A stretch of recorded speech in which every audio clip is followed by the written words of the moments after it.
አይ በቃ ተኩሼ ካልገባው በስተቀር አይዋ እኔ ባላምንበት ማለት አስተዳዳሪ የሚባለው አስተዳዳሪ ይገባለው ይላል። እኔ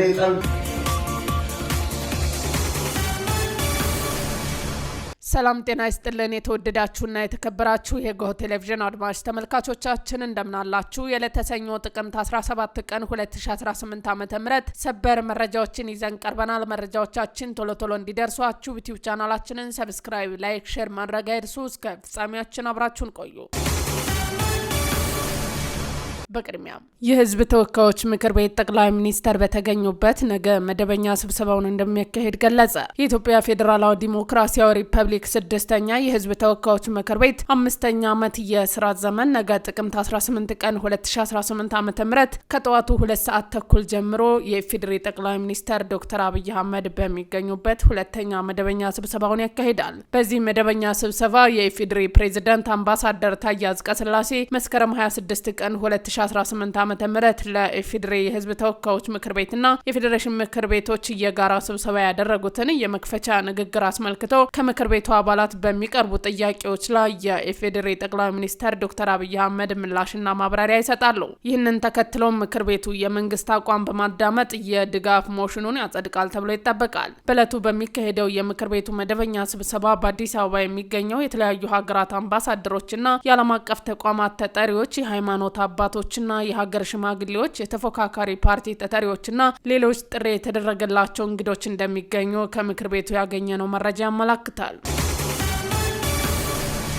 ከወንድሞቻችን ጋር መኖር የሚያስችለን ስራ መስራት አለብን። በተፈናቃይ ስም የሚነግዱ ፖለቲከኞች አሉ። የአማራና የትግራይን ህዝብ ለህዝብ መድረክ ይበልጥ በማጠናከር የነበረውን የህዝቦች አንድነት መመለስ ይገባል ሲሉ አቶ ጌታቸው ረዳ ገለጹ። በማይካድራ የተፈጸመው ግድያ ዙሪያ ወንጀለኞች መጠየቅ አለባቸው አምናለሁ። ከዚህም የተፈናቀሉ ንጹሃን ወደ ነበረበት ቦታ መመለስ አለባቸው። የወልቃይት ጠገዴ ተወላጆችን በሱዳንና በሌሎች ሀገራት ተሰደው ይኖራሉ። ስለዚህም ርስታቸውን መመለስ አለባቸው። እኔም የማምነው የህዝቤን ስሜት በማዳመጥ መስራት አለብን ብዬ ነው። ፖለቲከኞች በሚፈጥሩ ችግር ሳቢያ ህዝብ ወደ ችግር ውስጥ መግባት የለበትም ሲሉ አቶ ጌታቸው ረዳ ተናገሩ።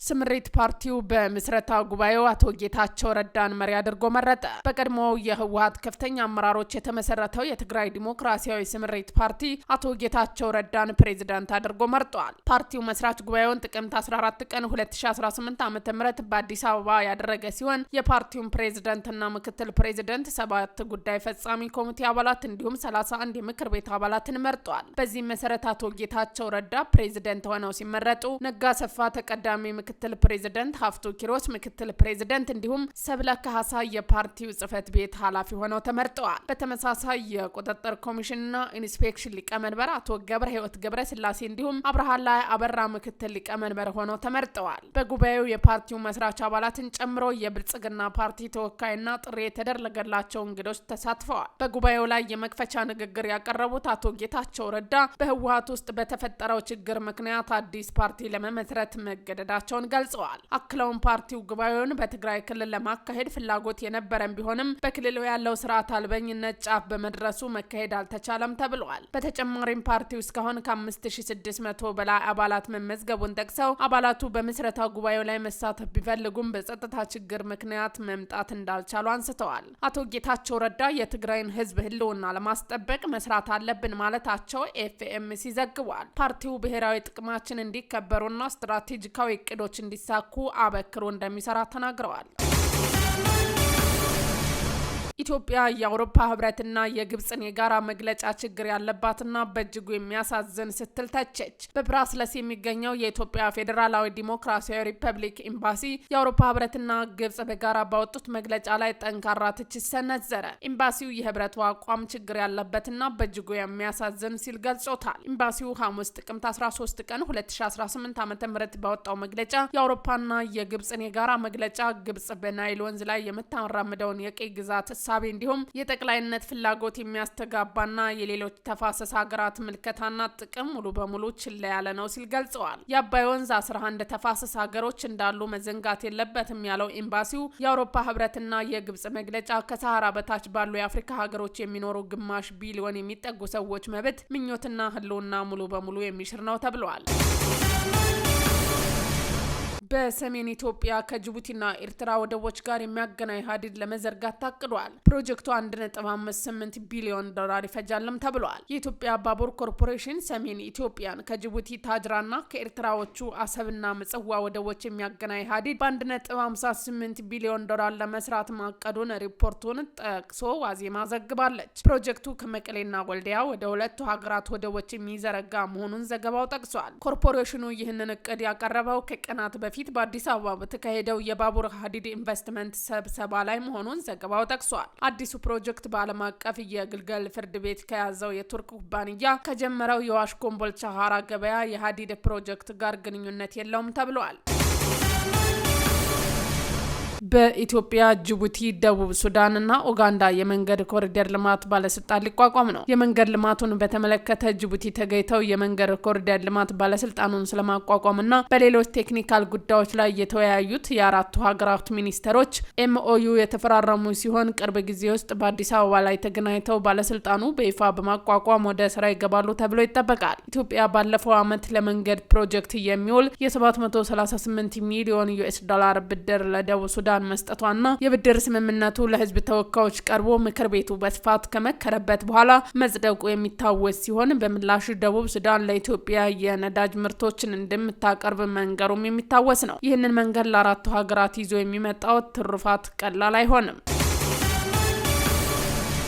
ጀነራል ፊሊፖስ ከሀገር መውጣታቸው ተሰማ። የኤርትራ ጦር ዋና አዛዥ ሆኑት ጀነራል ፊሊፖስ ከኤርትራ ለሕክምና በሚል ከወጡ ሳምንት እንዳለፋቸው ተሰምቷል። ጀነራል ፊሊፖስ ከኤርትራ በሕክምና ስም ይውጡ እንጂ ከሀገራቸው እንዲወጡ ያደረጋቸው ግን ከፕሬዝዳንት ኢሳያስ ጋር የተፈጠረው አለመግባባት ተከትሎ ለደህንነታቸው ሲሉ እንደሆነ እየተዘገበ ነው። ከፕሬዝዳንቱ ጋር ልዩነት ውስጥ ያስገባቸው ነገር ለጊዜው አልታወቀም። በአብድልፋትህ አልቡርሃን ጦር ስር የነበረችው የአልፋሽር ከተማን ለማስለቀቅ ለሁለት ቀናት ከአልቡርሃን ጦር ጋር ከባድ ፊልማ ሲያደርግ የነበረው የመሐመድ ሐምዳ ዳግሎ ጦር የአብድልፋትህ አልቡርሃን ጦር ከተማዋን ለቆ መውጣቱን ተከትሎ አልፋሽር ከተማዋን ተቆጣጥሮ ከተማ ውስጥ ደስታቸውን ገልጸዋል። የትኛውም የሱዳን ጎረቤት ሀገራት አየር ማረፊያ የአልቡርሃን ጦር አውሮፕላን መገልገያ የሚሆን ከሆነ ዋጋ ይከፍላል ብሎ ኤርትራን በስም ጠርቶ በዛተ በሶስተኛው ቀን ማለትም ከትናንት በስቲያ መነሻ ከየት እንደሆነ የማይታወቅ የጦር አውሮፕላኖች የመሐመድ ሐምዶን ዳግሎ ሰራዊት ላይ በቀጣይም ተጠርጣሪዋ ኤርትራ ላይ የድሮን ጥቃት እንዲፈጽም ትዕዛዝ ያስተላልፋል ይችላል ተብሏል። ፈረንሳይ ያልተሸጠ ምግብን በግዴታ ለበጎ አድራጎት የመስጠት ሕግ በማውጣት ታሪክ ሰራች። ፈረንሳይ በዓለም ታሪክ ሰርታለች። ያልተሸጠ ነገር ግን ለአገልግሎት የሚውል ምግብ ለበጎ አድራጎት ድርጅትና ለምግብ ባንኮች እንዲሰጥ በግዴታ የሚያስገድድ ሕግ በማውጣት የመጀመሪያው ሀገር ሆናለች። ሕጉ የሚሰራው በትላልቅ ሱፐርማርኬቶች ላይ ነው። እነዚህ ትላልቅ መደብሮች ተኩስ ምርቶችና የመጠቀሚያ ጊዜያቸው እየተቃረበ ያሉትን እቃዎች ለማሰራጨት ሸቀጦችን ከሚከፋፍሉ የበጎ አድራጎት ድርጅቶች ጋር በመተባበር መስራት አለባቸው። ሱፐርማርኬቶች ምግቡ ዳግም ጥቅም ላይ እንዳይውል ሆን ብለው እንዳያበላሹት ወይንም እንዳይጥሉ በጥብቅ ተከልክለዋል። ይህም አዲስ ተነሳሽነትን በመላ ሀገሪቱ በሚሊዮን የሚቆጠሩ ምግቦች ለችግሮች እንዲደርሱ በማድረግ የምግብ ብክነትን በእጅጉ ቀንሷል። የፈረንሳይ አካሄድ በአካባቢው ጥበቃ ላይ የነበረውን ችግር ወደ ሰብአዊ መፍትሄ በመቀየር በዘላቂ ልማትና በማህበራዊ ኃላፊነት የዓለም አቀፍ ምሳሌ ሆኗል። በተጨማሪም ህጉ በሌሎች አውሮፓ ሀገሮች ተመሳሳይ ውጥረቶችን እንዲጀምር አነሳስቷል። እንዲሁም ተፈጻሚነቱ ወደ ምግብ አምራቾችና የምግብ አቅርቦት አገልግሎቶች ተስፋፍቷል። ውድ አድማጭ ተመልካቾቻችን ለዛሬ ያዘጋጀንላችሁ ዜናዎቻችን እነዚህን ይመስሉ ነበረ። አብራችሁን ስለነበራችሁ ከልብ እናመሰግናለን። በያላችሁበት ሰላም